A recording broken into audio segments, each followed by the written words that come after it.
Mr. Oriole, an Orioles legend, won 16 Gold Gloves, made 18 All-Star games, won an MVP, won 2 World Series, 1 World Series MVP.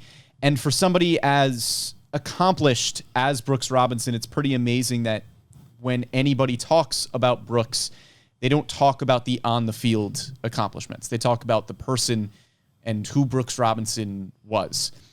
I didn't grow up in Baltimore. I didn't grow up in Maryland, so I didn't really understand the impact that Brooks Robinson had on the Baltimore community, on Baltimore baseball as a whole, until I got down here. When I first started working for MASN, first started interning down here, I was living just up the block for the summer, and every walk that I had, I would turn the corner and I would see the statue of Brooks Robinson.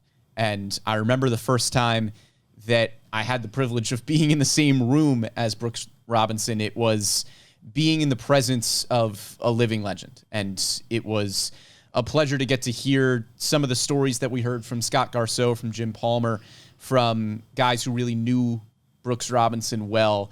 And it's clear that as much of an impact as he had on the baseball field, because he's one of the best third basemen to ever play the game, the impact that he had on the city of Baltimore and on baseball as a whole was even greater. Right, exactly. I mean, we can all talk about his accomplishments, an absolutely outstanding career growing up. I mean, Brendan and I, he was retired before we were even born or even a thought. So we didn't get to see him play live baseball, but you look back, you always hear Brooks Robinson, the best third baseman to ever do it, but it's all the off the field stuff, how he said he adopted Baltimore as his hometown, and he stayed true to that word. I mean, he's been around the ballpark. He continued to watch Orioles games throughout his entire life. Even this season, he talked about still watching this team and how excited he was about just how well they were performing. And we've been lucky enough to be around him. I mean, I saw him interact with Baltimore legend Mo Gaba, of course.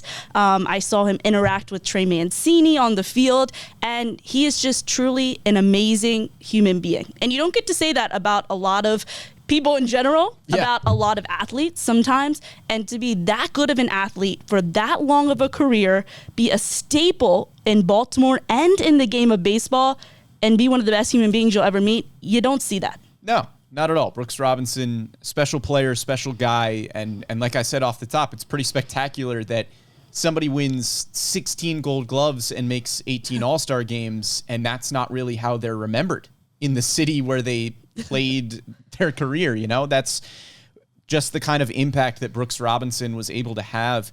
And you mentioned Brooks staying active with the team and being around the guys and things like that. You could tell how Brooks's passing impacted, Brandon Hyde, how it was impacting the players. Kyle Bradish mentioned on the broadcast yesterday after the win that, everybody was playing with a heavy heart and they were going out and playing that game for Brooks.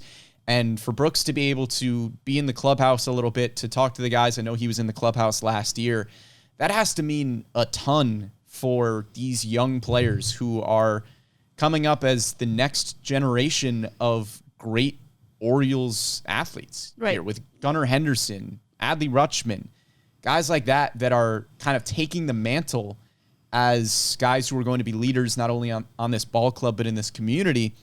To be able to interact with somebody like Brooks Robinson, it had to mean the world to guys like Gunnar and Adley and guys, Cedric Mullins, Austin Hayes, guys who were leaders on this team in this clubhouse. I can't imagine the kind of impact that those kinds of conversations had. Yeah, exactly. I mean, Brooks Robinson's first year was the year after the Orioles moved to Baltimore. So this city and this club grew up with Brooks Robinson. And you see that, sometimes great players return to the organizations and are active in the organizations and are active with mentoring young players.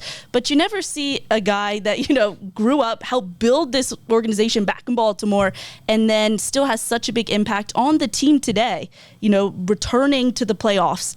It's pretty amazing. Yeah. Elite nickname, by the way, the human vacuum cleaner is kind of unbelievable to have at third base. One of the best to ever do it on the field. One of the best guys off the field as well. Of course, we extend our condolences to Brooks Robinson's family, his friends. He's going to be dearly missed in the Baltimore community as a whole.